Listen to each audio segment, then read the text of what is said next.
నమస్కారం. మన్నెంలో న్యూస్ ప్రేక్షకులకు స్వాగతం. రంపచోడవరం ఐటీడీఏ సమావేశ మందిరంలో నిర్వహించిన షైనింగ్ స్టార్ అవార్డుల ప్రదానోత్సవం ఘనంగా జరిగింది.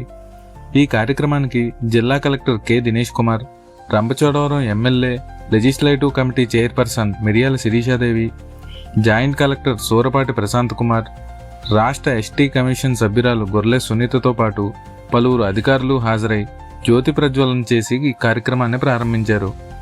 ఈ సందర్భంగా మాట్లాడిన జిల్లా కలెక్టర్ కె దినేష్ కుమార్, కొత్తగా ఏర్పడిన పోలవరం జిల్లాను విద్యతో పాటు అన్ని రంగాల్లో అభివృద్ధి చేయాల్సిన బాధ్యత అందరిపైన ఉందన్నారు. ప్రతి విద్యార్థి చిన్నప్పటి నుంచే చదువుపై దృష్టి పెట్టి IAS, IPS, doctor, engineer, scientist, lawyer వంటి ఉన్నత లక్ష్యాలను నిర్దేశించుకుని కృషి చేయాలని సూచించారు. ఆడపిల్లల విద్యకు తల్లిదండ్రులు ప్రాధాన్యం ఇవ్వాలని, ప్రతి విజయానికి కష్టపడి చదివే అలవాటే మూలమని కలెక్టర్ పేర్కొన్నారు. చదువుకునే వయసులో సమయాన్ని సద్వినియోగం చేసుకుంటే భవిష్యత్తు బంగారం అవుతుందని అన్నారు. మన జీవితంలో సక్సెస్ అవ్వాలి అంటే, మన జీవితంలో ఉన్నత శిఖరాలకి ఎదగాలి అంటే, అధిరోహించాలి అంటే కేవలం ఒకే ఒక మార్గం, దట్ ఈస్ ఓన్లీ ఎడ్యుకేషన్. చదువు ఒక్కటే మార్గం. మనకు ఉన్నటువంటి మీ పిల్లలందరికీ నేను చెప్తా ఉన్నాను, ఆల్రెడీ మీరు చాలా అచీవ్ చేసి, my congratulations to all of you. So మీలాగా చూసి ఇప్పుడు ఈ కార్యక్రమం ప్రభుత్వం చేయడం యొక్క ముఖ్య ఉద్దేశం ఏంటంటే, ఒకటి మీరు ఏదైతే కష్టపడ్డారో ఆ కష్టాన్ని రికగ్నైజ్ చేసి, మోటివేట్ చేసి ఇంకా మీరు బాగా చదువుకోవాలని, ఇప్పుడు రాబోయేటటువంటి పిల్లలు ఎవరైతే ఉన్నారో రాబోయేటటువంటి ఇంకా బాగా చదువుకోవాలి, మిమ్మల్ని మోటివేషన్ గా తీసుకోవాలి, మిమ్మల్ని చూసి వాళ్ళు మీకన్నా ఇంకొక 2 మార్కులు ఎక్కువ తెచ్చుకునేటటువంటి విధంగా వాళ్ళు కూడా తయారవ్వాలి, వాళ్ళకు కూడా ఆలోచన రావాలనే ఉద్దేశంతో మన గౌరవ ముఖ్యమంత్రి గారు అలాగే మన గౌరవ ఎడ్యుకేషన్ మినిస్టర్ గారు ఈ కార్యక్రమాన్ని ఇంట్రడ్యూస్ చేశారు. సో మేము చదువుతూ ఉన్నప్పుడు ఇలాంటి ప్రోగ్రామ్స్ ఏం లేవు. సో మా స్థాయిలో కానీ టాపర్ని కూడా కాదు. బట్ ఒకటే నేను మీ అందరికీ చెప్తాను. సో బట్ మీరు ఆల్రెడీ ఆ స్టేజ్కి వచ్చారు కాబట్టి 10th క్లాస్ ఇంటర్మీడియట్ అనేది లైఫ్లో చాలా చాలా చాలా ఇంపార్టెంట్. ఎందుకంటే ఇక్కడి నుంచి మీకు దొరుకుతుంది. ఇప్పుడు ఇంటర్మీడియట్లో మంచి మార్క్స్ వచ్చాయనుకోండి, మీకు మంచి కాలేజ్లో సీట్ వస్తుంది. మంచి కాలేజ్లో సీట్ వస్తే ఆటోమేటిక్గా మంచి జాబ్ వస్తుంది. లేకపోతే మీకు ఆ ఎక్స్పోజర్ వల్ల ఒక కంపెనీ కానీ లేకపోతే మీ సొంతంగా మీరు ఆంటర్ప్రినర్షిప్ స్టార్ట్ చేసేటటువంటి అవకాశం దొరుకుతుంది. అలాగే 10th క్లాస్లో మంచి మార్క్స్ వచ్చినాయంటే మీ మార్క్స్ బేస్ చేసుకుని ఇంటర్మీడియట్ ఉన్నటువంటి కాలేజెస్ అడ్మిషన్స్ వస్తాయి.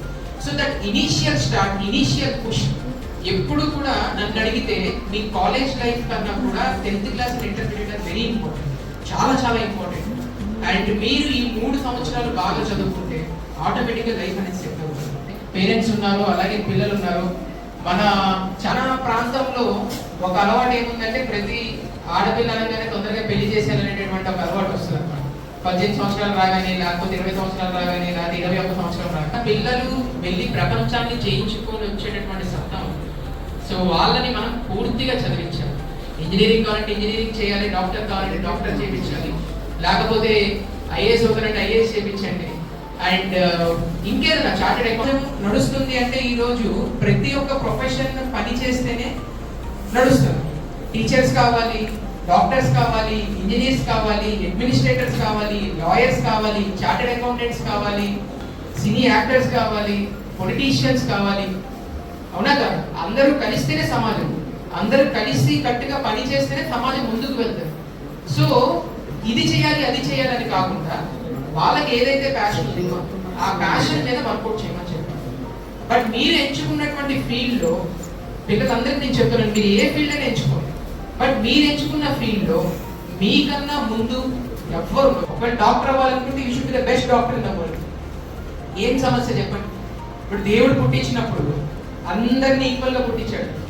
ఒకరికి ఎక్కువ గుర్రా, ఒకటి తక్కువ గుర్రా, లేకపోతే ఒకరికి ఎక్కువ ఇంటెలిజెన్స్, ఇంకొకరికి సక్సెస్ అవ్వగలుగుతున్నారు, కొంతమంది సక్సెస్ అవ్వలేకపోతా ఉన్నారు. దేనికి? ఎందుకు అంటే కేపబిలిటీ ఫేమ్ ఉన్నప్పటికీ కూడా మనం ప్రతిరోజు ఎంత డెడికేటెడ్గా ఉన్నాము, ఎంత డిసిప్లిన్డ్గా ఉన్నాము. మస్ అవ్వాలంటే ఎవరైనా తీసుకోండి, సక్సెస్ఫుల్ అయిన ఎవరినైనా తీసుకోండి, ప్రతి వాళ్ళ వెనక ఒక కథ ఉంటుంది.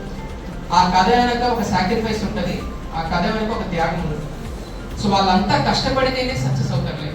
అనంతరం మాట్లాడిన ఎమ్మెల్యే మిరియాల శిరీషాదేవి, 10వ తరగతిలో 52 మంది, ఇంటర్మీడియట్లో 15 మంది విద్యార్థులు రాష్ట్ర, జిల్లా స్థాయిలో ప్రతిభ కనబరచడం జిల్లాకు గర్వకారణమన్నారు.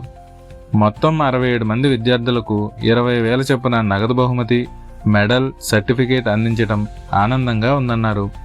వచ్చే విద్యా సంవత్సరంలో 100% ఉత్తీర్ణ శాతం సాధించేలా ప్రతి విద్యార్థి, ఉపాధ్యాయులు చెప్పే పాఠాలను శ్రద్ధగా వినాలని ఆమె సూచించారు.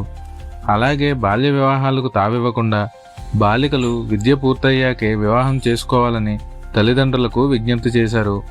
ఎవరైతే ఉన్నారో మన జిల్లాలోనే వాళ్ళని గొప్పగా సత్కరించుకునేటువంటి మంచి అవకాశం వచ్చింది. కాబట్టి నేనే చెప్తా ఉంటా, యాక్చువల్లీ ఎడ్యుకేషన్ వచ్చినప్పటికీ నా లైఫ్ స్టైల్ ప్రతి ఒక్కరికి కూడా చెప్తా ఉంటా. మీ అందరికీ తెలుసు, మా అమ్మగారు సింగిల్ మదర్. నా చిన్న వయసులో మా నాన్నగారు చనిపోయారు. కష్టపడి చదివించారు కదా, అంత చదివించారు. ఇప్పుడు ఏంటి నువ్వు ఎమ్మెల్యే అయిపోయా ఉంటారు ఇప్పటికి. ఇంకా అంటే నాకు టీచింగ్ ఫీల్డ్ అంటే అంత ఇష్టం, ఇప్పటికీ చాలా ఇష్టం నాకు. పిల్లలకి పాఠాలు చెప్పడం అని కానీ ఈ విధంగా చాలా ఇష్టం. కాబట్టి ఇంతమంది పిల్లలు తెలుస్తుంది కదా. ఇప్పుడు మీరు నాకు డేటా కూడా ఇవ్వలేదు. ఇంటర్లో ఫస్ట్ వచ్చిన పిల్లలకి కలెక్టర్ గారు సన్మానిస్తూ ఉన్నారు, ఎమ్మెల్యే గారు పిలిచి సన్మానిస్తూ ఉన్నారు, స్కూల్ స్టాఫ్ అంతా సన్మానిస్తూ ఉన్నారు. నిజంగా మనం చదువు అంటే లోకేష్ గారు మన అసెంబ్లీలో చెప్పారు, నారాయణ స్కూల్స్ కాలేజెస్ మీకు తెలుసా బోధిస్తూ ఉన్నారు. అదే మెటీరియల్ మనకి పరిచయం చేశారు. ఈ రోజు మన పిల్లలు చెప్తా ఉన్నారు, ప్రైవేట్ స్కూల్స్ కాలేజ్ మానేసి గవర్నమెంట్ స్కూల్లో తిరిగి జాయిన్ అవుతున్నారు. అంటే మన స్కూల్స్ ఎంత బలోపేతమయ్యాయి. ఇంకా చాలా రకాలుగా మార్పులు చెందింది. రాబోయే రోజుల్లో ఇంతకు సార్ చెప్పినట్టుగా స్టేట్లో ఇంకా 100కి 95 మార్కులు వచ్చిన వాళ్ళు ఉంటారు, ఇంకా ఎక్కువ వాళ్ళు వచ్చిన వాళ్ళు ఉంటారు. వాళ్ళకి పోటీ పడేలాగా మనం ఉండాలి. అరే ఇప్పుడు నాకు 90 వచ్చినట్టు మీరు ఎవరు కూడా 10th ఇంటర్ ఈ ప్రాబ్లమ్స్ మన తల్లిదండ్రులు చదివించుకోలేకపోవచ్చు, మన దగ్గర అంత స్తోమత లేకపోవచ్చు. 3-4 పిల్లలు ఉంటారు, వాళ్ళంతా నేను చదివించలేను, 10వ తరగతి పూర్తవగానే మా పిల్లకి పెళ్లి చేసేస్తాం, చట్ట విరుద్ధం. జాయింట్ కలెక్టర్ సూరపాటి ప్రశాంత్ కుమార్ మాట్లాడుతూ, ఈ రోజు అందుకున్న అవార్డులు, మెడల్స్ విద్యార్థుల జీవితంలో మరపురాని గుర్తుగా నిలుస్తాయని అన్నారు. తల్లిదండ్రుల ఆశలను నెరవేర్చేలా ప్రతి విద్యార్థి కష్టపడి చదవాలని కోరారు. రాష్ట్ర ఎస్టీ కమిషన్ సభ్యురాలు గొర్లె సునీత మాట్లాడుతూ, తాను కూడా మారుమూల గ్రామం నుంచి చదువుతోనే ఈ స్థాయికి వచ్చానని, విద్యే జీవితాన్ని మార్చే శక్తి అని అన్నారు. ప్రతి తల్లిదండ్రులు తమ పిల్లలను ఉన్నత విద్య కోసం ప్రోత్సహించాలని సూచించారు. అనంతరం ముఖ్య అతిథులు ప్రతిభ కనబరిచిన విద్యార్థులకు తల్లిదండ్రుల సమక్షంలో 20,000 నగదు బహుమతి, మెడల్స్, సర్టిఫికేట్లు అందజేసి అభినందించారు. ఈ కార్యక్రమంలో గిరిజన సంక్షేమ శాఖ, విద్యాశాఖ, శిశు సంక్షేమ శాఖ అధికారులు, ఉపాధ్యాయులు, విద్యార్థులు, వారి తల్లిదండ్రులు పెద్ద సంఖ్యలో పాల్గొన్నారు. ఇలాంటి స్థానిక తాజా వార్తల కోసం మన్యంలో న్యూస్ యూట్యూబ్ ఛానల్ను సబ్స్క్రైబ్ చేయండి. వీడియో నచ్చితే లైక్ చేయండి, షేర్ చేయండి. మీ అభిప్రాయాలను కామెంట్స్ రూపంలో తెలియచేయండి. ధన్యవాదాలు.